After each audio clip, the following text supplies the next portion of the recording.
So here we have day one of the 1947 Studebaker retrofit Cummins DR119 four-cylinder engine. It's around a 93 engine. It is a mechanical pump. And what we need to do here is get the turbocharger and all the accessories mocked up today to see where everything has to go. And incredibly, everything looks like it's going to go pretty good. First thing we do is mock up the alternator, the pulleys. For now, I put the stock power steering pump back in its original position. The customer did buy a power steering pump and vacuum pump that's driven off the timing gears, but I don't know if we're going to need to use this or not. We're going to just see about that. That's called a 605 setup, that pump. It's a General Motors setup. Very common. They put them in everything. Even Chrysler bought them. Haha.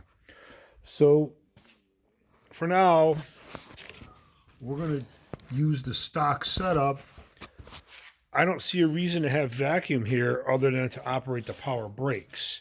And a possibility for that is rather than going through all the trouble of putting the vacuum pump in, because the vacuum pump requires oil to be run through it. I think an easier idea here would be to get a hydrostatic booster from like an old 3500 General Motors truck or something like that and use it, but we'll get to that later.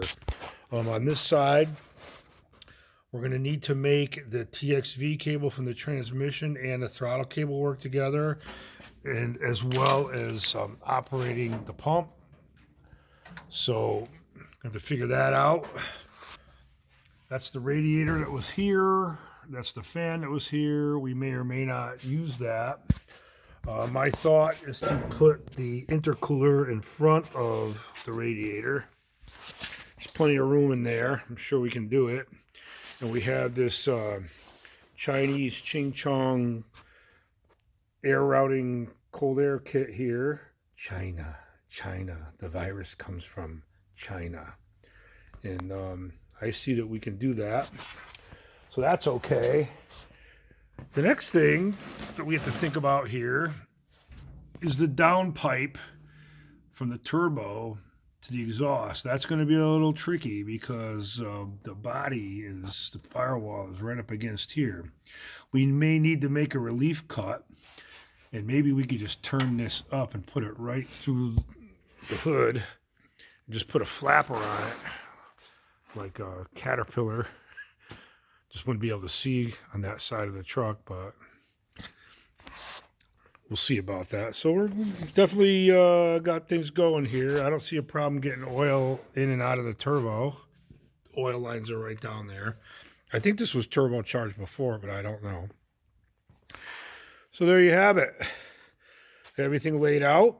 I was pleasantly surprised at how well everything seems like it's going to fit in here.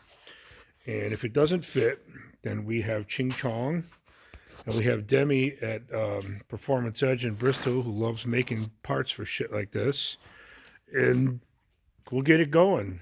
The wire harness, I can definitely use that. And we need to figure out where to locate the battery. I have a couple ideas for that, and I will discuss it with the owner. Stay tuned.